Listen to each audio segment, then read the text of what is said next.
Finally अपना king आ चुके हैं लखनऊ के इवेंट में और भाई साहब ढोल नगाड़े के साथ इनका हो रहा है स्वागत। ये किंग का देखो रेंज रोवर में आते हुए अपना किंग है।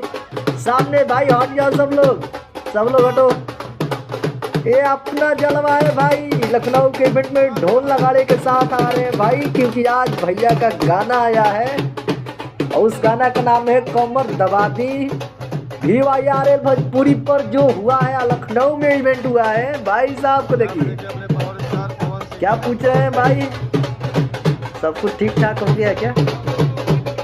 थोड़ा सा रास्ते को लेकर बातचीत हो रहा है, अंदर एंट्री लेना है और आगे थोड़ा सा भीड़ है और भैया को अंदर जाना है और जहाँ पर इवेंट होने वाला है वहाँ पर भैया आ गए हैं बाबू, आ गए हैं बस और गाड़ी से निकलने की तैयारी है।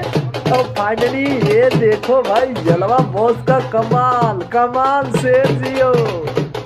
ये निकलते हुए देखिए, जाते हुए भैया निकलते हुए देखिए भीड़ भड़ाका और प्रशासन भी मुस्तैद है एकदम, चारों तरफ जलवा है भाई।